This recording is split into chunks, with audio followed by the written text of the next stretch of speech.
Vou mostrar para vocês um modelo de semi-industrial.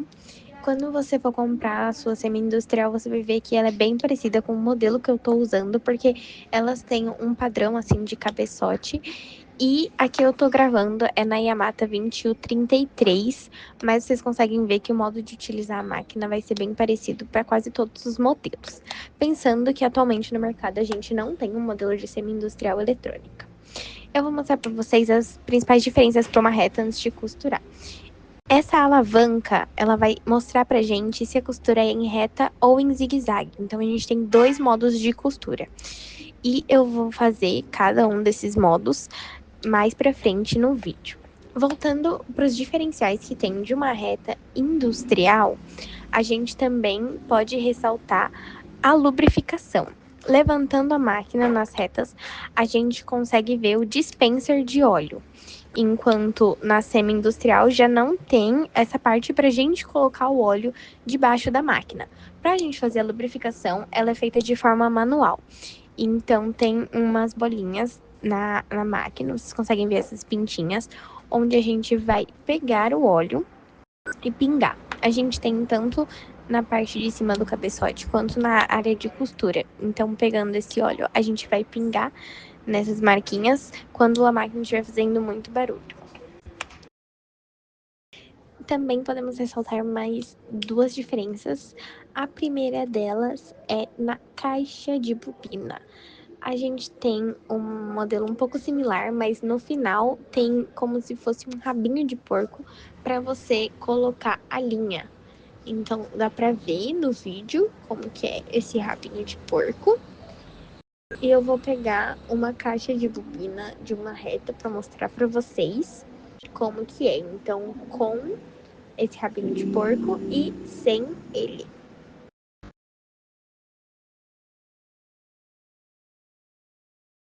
Por último, a gente pode ressaltar uma menor área de costura. Então, essa área que eu tô mostrando pra vocês tem aproximadamente 20 centímetros e meio. O que a gente estava acostumado a ver nas máquinas Jack até a A4C é uma área de costura de 26 centímetros, enquanto na A5E a gente já vê uma área de 30 centímetros para fazer a costura. Então, a diferença da 5E para uma semi-industrial seria de aproximadamente 10 centímetros. Mas a gente vê bastante o uso dessa máquina para confecção de cestaria. Então, se você está com esse foco, você consegue utilizar bem a máquina para essa produção específica. Se você vai fazer cestos para venda ou para uso pessoal, não precisa dessa área de costura tão grande assim. Enquanto se você for fazer confecção um pouco maior, como mantas ou até mesmo roupas, que você precisa de uma área de costura um pouco maior.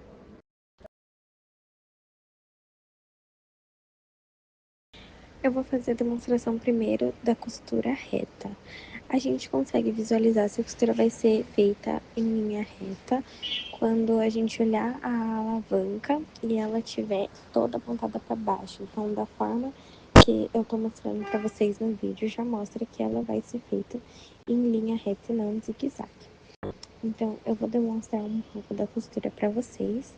E como vocês conseguem ver, a gente não tem um controle de velocidade no cabeçote.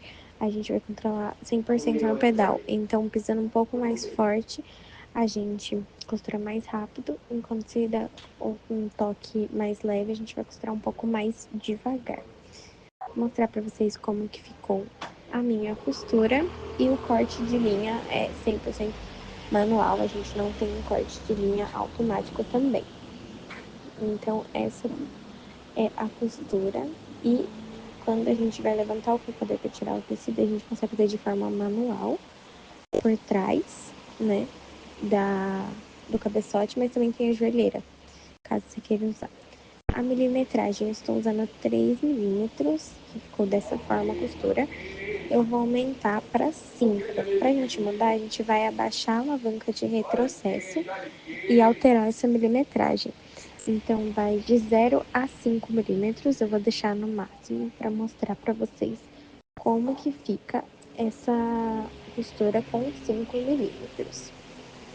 Então, baixando a alavanca, a gente também consegue fazer o retrocesso, né? Então, o arremate que a gente faz no início e no final da costura Eu vou mostrar. Então, baixando, a costura vai para trás. A gente vai fazendo esse reforço, né, na costura, que a gente acaba usando bastante. Assim fica com o retrocesso. Conseguem ver bem visualmente, assim, as partes que tem retrocesso e as partes que não tem.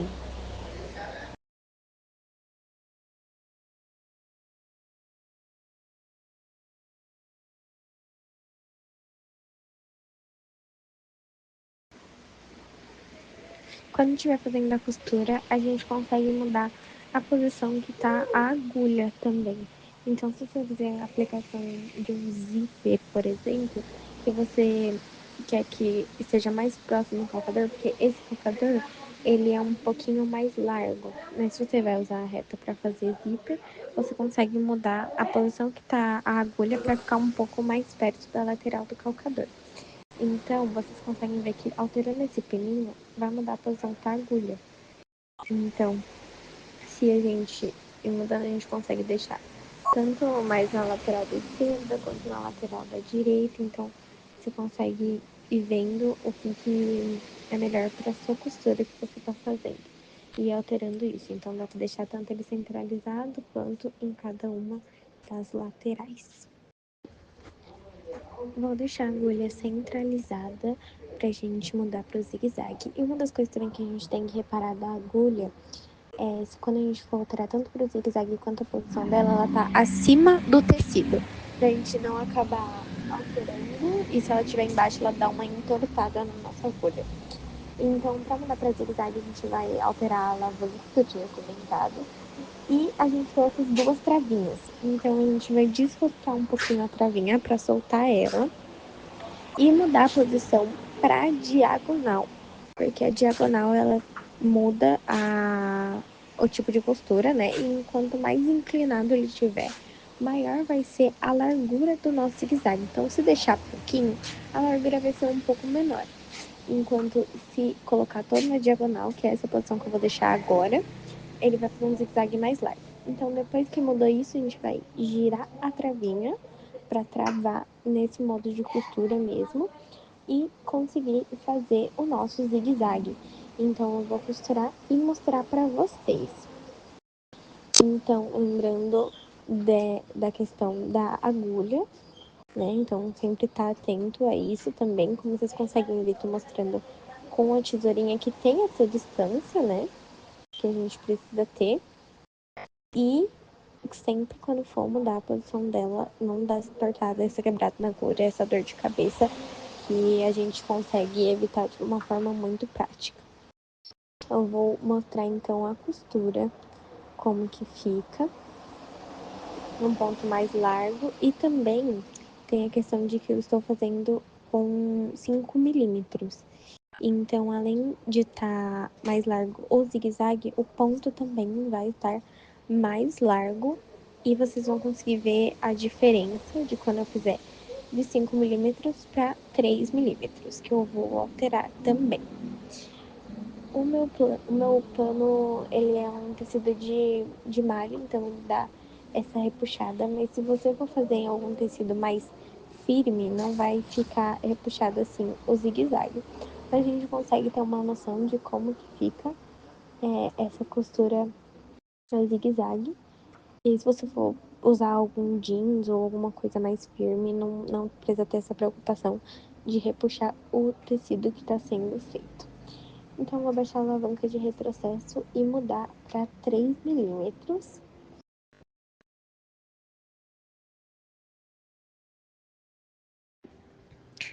Fazendo a costura, então, vou mostrar para vocês como que fica a diferença. E a gente já consegue ver, então, que vai ter uma proximidade um pouco maior desses pontos. Só de mudar 2 milímetros já ficam bem mais próximos. E eu vou mostrar para vocês também agora mudando a largura do zigue-zague. Então a gente vai soltar a travinha Novamente, vamos soltar. Quando a gente solta, ela já vai pra costura reta, assim como vocês conseguem ver, e eu vou colocar só um pouquinho inclinado. Então, vocês vão ver essa diferença, que vai ter uma largura um pouco menor. E vou apertar novamente a nossa travinha para ficar bem fixo esse zigue-zague. Ele não tá 100% reto, mas tá bem próximo da costura reta. E a costura, a primeira que eu vou fazer vai ser de 3 milímetros, para vocês conseguirem ver bem a diferença do zigue-zague. Então, tirando esse meu tecido, a costura que eu tava fazendo, dá pra ver como que fica. Esses dois são os que estão com 3 milímetros. Então, vocês conseguem ver bastante. E eu vou alterar agora a milimetragem novamente para 5 milímetros. E vai ficar um pouco mais distante esse ponto, né? Essa costura. E a gente também vai conseguir ver a diferença de 5 milímetros de cada largura de zigue-zague. Como que fica os zigue-zagues das pontas são os que estão com 5 milímetros. Eu mostrei um pouco para vocês de como que é a costura na Yamata 2033. Espero que tenham gostado do vídeo. Se inscrevam no canal e caso tenham alguma dúvida, pode deixar nos comentários que eu vou responder vocês.